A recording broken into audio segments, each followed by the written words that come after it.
You're stuck with me for a bit longer. Let's get that microphone. Yep.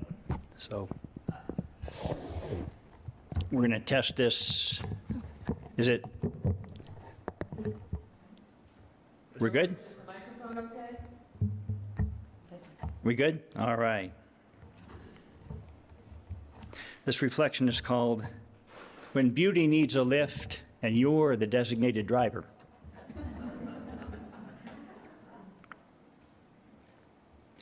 Everybody loves music, so you would think that living with a songwriter would be this wonderful, magical experience where every day your home is filled with music and laughter, romance and joy. Alas, I'm told by a reliable source that this isn't the actual experience. Apparently, being routinely exposed to things like dad jokes set to familiar tunes is not as endearing as you might think. Who knew? I guess when you're married to a songwriter, that whole for better or worse thing has a nuance all its own. As songwriters, we make art in a world where, thanks to technology, a person has limitless options to listen to someone else's music instead. This is daunting because it means that the chances someone is going to hear and appreciate what we're trying to share are kind of dismal. I'm lucky because, if nothing else, I have a venue here at UU Santa Fe where my songs can be heard, either as part of a service like this or presented during Acoustic Musicians of Barcelona, which is our forum for local musicians to meet and perform whatever. So my stuff gets heard at least once. Could UU Santa Fe find a resident singer-songwriter more gifted than I? Oh, I have no doubt. But thus far, no one has stepped forward to supplant me, so here we are. I'm a bit old to believe I will ever achieve fame and fortune being a songwriter, and in fact, having seen what other songwriters go through trying to make it, it turns out that that particular gig holds less appeal for me than I thought it would when I was younger. So why do I do it? Before I answer, let me ask, who here makes some form of beauty, does some form of art, whether it's painting or poetry or photography or flower arranging, quilting, cooking, gardening, whatever? Good. Now, how many of you keep on doing it even though you're not likely to become rich or famous for it? Yeah, so you guys already understand. The short answer is, I can't help it. What follows is a couple of stories that illustrate what I can't help it looks like. There's a prologue to this first story. When I was 14, I got my first guitar, a nylon string acoustic Yamaha, and with the help of a book called something like Fun with the Guitar by Mel Bay, alone in the basement, I started to teach myself to play. Slowly and painfully, I learned to read chord charts and to play a bit.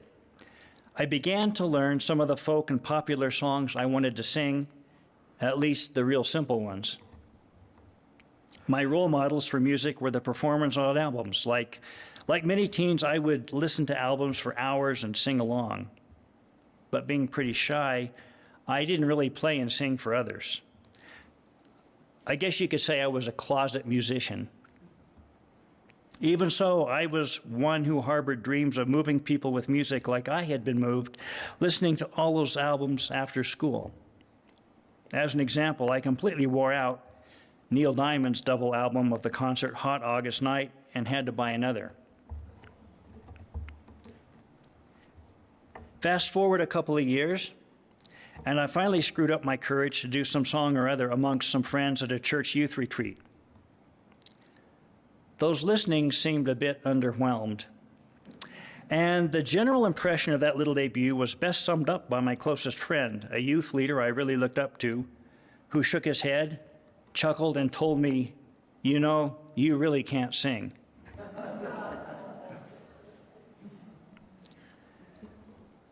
Those words, however offhand they were spoken or meant, have stayed with me even into my 60s. Those of you who thought I was like 39 still.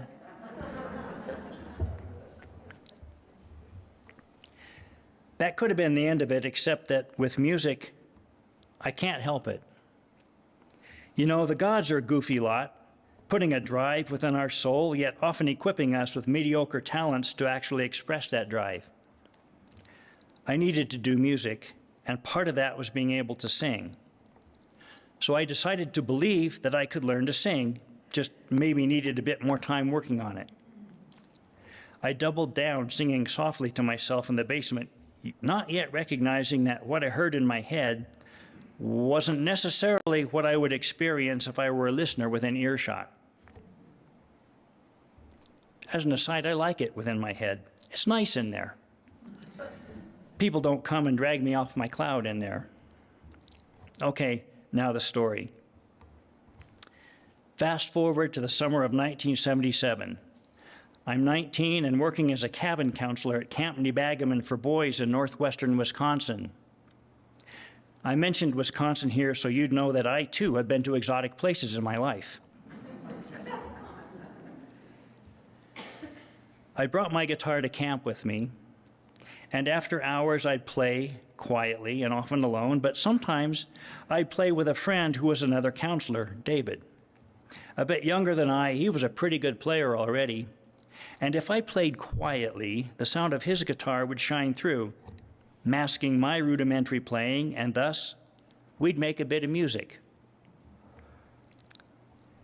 Midway through the 8-week camp season, I was asked to help put on one of the Sunday evening council fire programs, the theme of which was time out. This was all about taking time out from busy activities, those of camp in particular, but also those of life in general.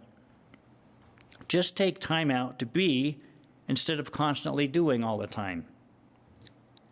As I considered material I might contribute to the program, something in my mind said, wow, wouldn't it be cool if I could perform the song Be by Neil Diamond?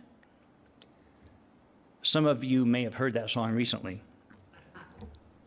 I thought it could be perfect for the theme of the program, but since I didn't have the music to learn it, it probably wasn't going to be a happening thing.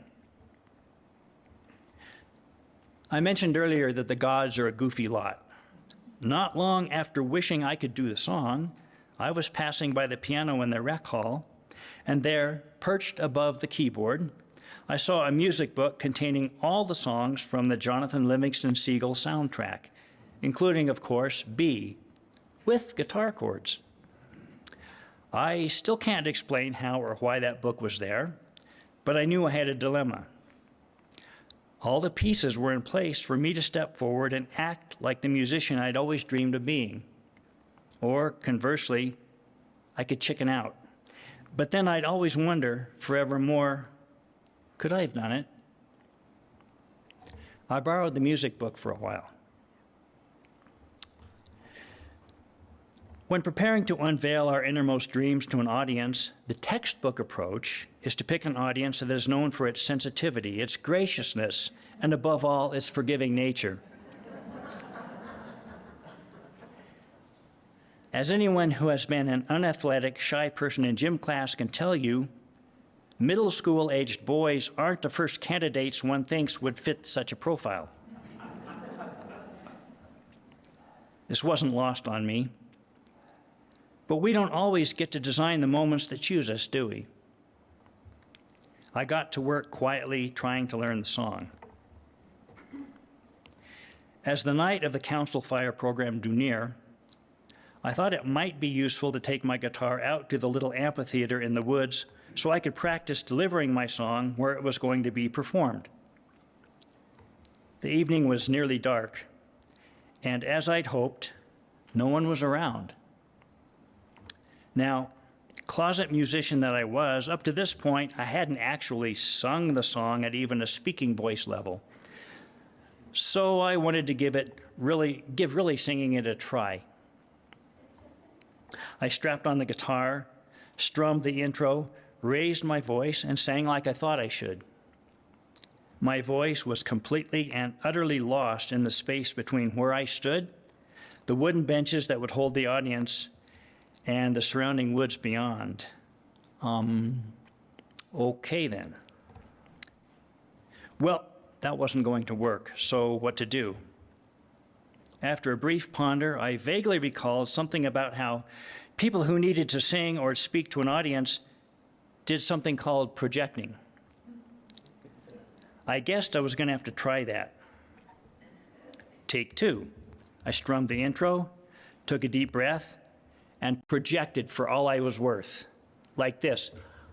You thought I was going to do that, didn't you?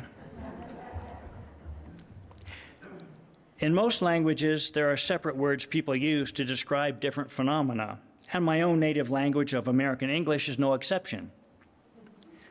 There's a distinct difference in meaning between the word project and the word caterwaul.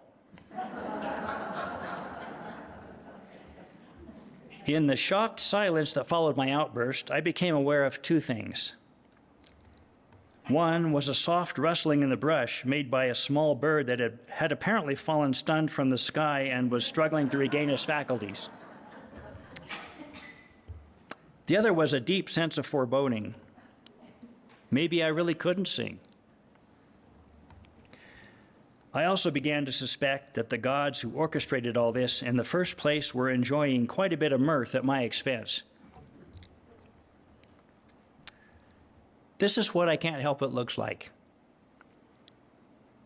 It was too late to back out. If I did, not only would I let my friends down, I was going to have a lot of trouble living with myself as well. Since there were a few nights remaining until the program, I was just going to have to prove I could sing, or die trying.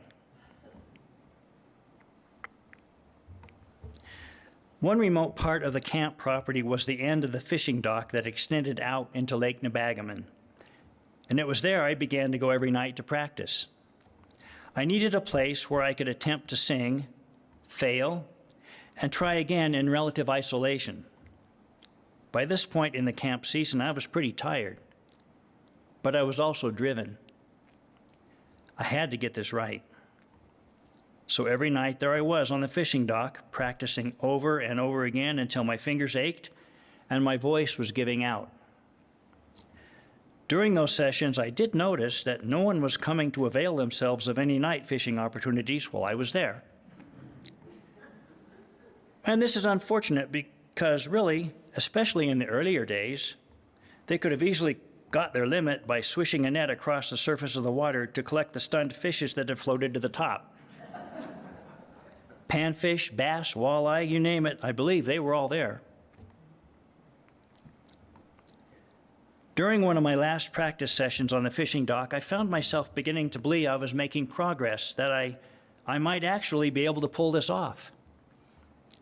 It was nearly dark, and I remember running through the song with my eyes closed so I could focus, and while I was singing, I felt something, some sense of connectedness, a belonging, even wholeness perhaps, the kind of stuff you can't really articulate. I ended the song and opened my eyes. There in the skies all around me was the most magnificent display of northern lights I've ever seen. The colors were just going wild, shimmering and swirling above the lake and trees like a doorway into eternity. And in that moment, I knew there was purpose and meaning in the journey I was taking to become a musician, and that the gods who'd set all this up in the first place were actually going on for the ride. Yeah, I know, you can make this stuff up to have a good story, but I didn't in this case. What happened on the dock that night really happened, and I carry it with me still. So, those of you who are still awake at this point are probably wondering how the performance itself turned out. Did our intrepid hero manage to give a performance worthy of all the work he and the gods had put into the endeavor? Or was he driven from the stage by jeers and vegetables flung with all the enthusiasm a howling pack of vigorous boys could muster? It went fine.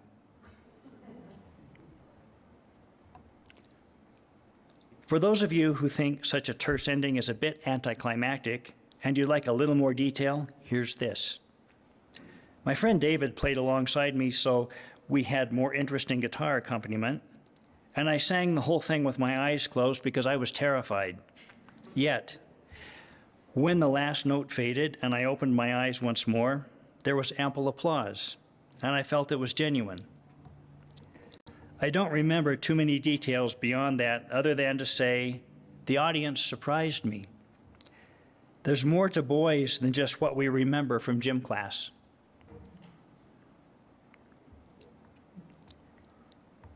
If the story I just told was a Hollywood movie, you might be thinking that, having proven his worth as a musician, our hero was soon discovered by a big-time record producer and spent his life writing songs that were dearly beloved by multitudes.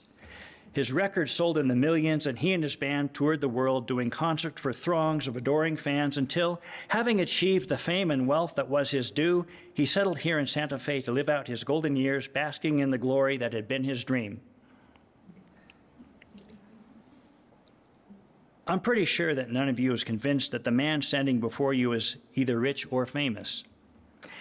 And you would be right on both counts. But that's not the point of the story, and it's not the point of being an artist. We established earlier that many of us produce some form or other of beauty, and we keep on doing it for reasons other than achieving some idea of greatness from it. Because somehow we experience that it makes our lives and the lives of others more whole. And I think this is because when something moves in your soul, it moves in the world around you too. In part, it's an expression of what we came here to do. So in spite of the fact that I'm deeply grateful I don't have to survive on what I'd likely make trying to go professional, I've recently come to realize that I've become a successful musician nonetheless. You see, at its core, we make beauty so that we can share it with others. And I have places where I can share music, where I even get asked to share music. I get invited to play for services and for house concerts. I get to perform with local songwriters and musicians who are so talented that when I compare my own abilities to theirs, I feel as graceful as a Tyrannosaurus Rex wearing oven mitts when I pick up my guitar. And yet, they let me play and sing along, and people listen. So, I'm no longer just a closet musician. It's not been an easy road to get here. Before every practice and each performance, I still hear the words, "You know, you really can't sing." Yet, these words are not a scar, and they don't hold me back. These words are my coach, a reminder that I can never take any performance for granted. People will be listening, and if I want them to experience the beauty I'm trying to convey, I need to make sure I would think it was beautiful if I were listening in their place. I don't always get it right, but I do always give it my best. Perhaps my style of being a successful musician could best be summed up in words from the song Mr. Tanner by Harry Chapin. Music was his life, it was not his livelihood. And it made him feel so happy, and it made him feel so good. And he sang from his heart, and he sang from his soul, and he did not know how well he sang, it just made him whole. Okay, I'm betting there are a few of you here thinking, hey, this guy promised us 2 stories, but I've only heard the one. Is he going to get on with it? Did he forget? Does he just expect us to walk out of here and get on with our lives without any kind of closure on this? Well, let me put your mind at ease. There is indeed a second story, and now's the time. As a songwriter, I have an ever-growing list of song ideas, some even with a few lyrics, and these songs are yet to be written. This is a list that, should the gods require I complete everything on it before I die, would ensure I would live indefinitely. This list is ever expanding, much like the universe. However, not all songs are destined to be written, and because the gods are a goofy lot, Sometimes songs get written before they can even be put on the list. This next and blessedly final story concerns a song I didn't have any idea I was going to write when I awoke that morning, but I couldn't help it. The story goes like this. After trying for many years, my son Theron and his wife Nicole, who live in Florida, finally succeeded in getting pregnant and carrying their baby to term. The night before Jasper was born, we'd gotten a final late evening text from Theron that Nicole's labor had stalled out. She was exhausted, and she was being transferred from the birthing center to the hospital. We knew she'd been in labor since early that morning. I didn't sleep much that night. Theron and Nicole were constantly in my thoughts as memories of being part of the births of my own children, including Theron, of course, surfaced and replayed. I kept wondering how they were doing and what kind of night Nicole was having. I uncharacteristically kept my phone by the bed so I would hear it if Theron reached out again with more news. Throughout the night, every small noise, real or imagined, jarred me awake. Early morning came. Cheryl left before daylight to go to work, and I was alone. It was a day I myself had off from work, and as such, I was free to sleep as long as my heart desired. Yet I was restless and wasn't sleeping, so I got around. Still, no news from Theron. I kept telling myself, yeah, they're far away, but they've got plenty of folks there to help, and if I was there, I'd probably just be in the way. Still, I wondered what I could do to offer something during this event that was apparently affecting me all the way out in New Mexico. The feeling kept tugging at me. I thought of my times in ceremony and how using the drum brought a deep sense of peace and connection during profound events. So I took my drum into the living room and began ever so softly beating it. I let the drum find its own way and rhythm as I thought of Nicole being in labor and pictured Theron there supporting her. Was it going okay? Or was she afraid and in pain? And how was Theron holding up? And the baby? In some ceremonial cultures, a healer will quietly sing a little spontaneous song as they work with you. I wondered, if I were part of a birth party and my role was to play the drum and sing as a way of inviting a child to come forth and be born, what would my little song say? I pictured Jasper about to emerge, but being perhaps a little hesitant, and I recognized I would start with, "Come forth, little one," and then I would sing little tidbits about the good things he would find once he'd made the journey. And I would sing other tidbits for Nicole so she could have strength and peace as she worked through labor. As I beat gently on the drum, I watched the portrait of Theron and Nicole on the bookshelf, and words to the little song kept playing in my head. Even after I'd put the drum down, more words kept coming. I couldn't stop them. Even after I continued to capture them, and by the time Jasper was actually born, the lyrics to an entire song were all there. A few short hours later, there was music for it as well. Done and dusted in a day, which is not my usual MO when writing a song. The final song I will share today is that song, "Come Forth, Little One."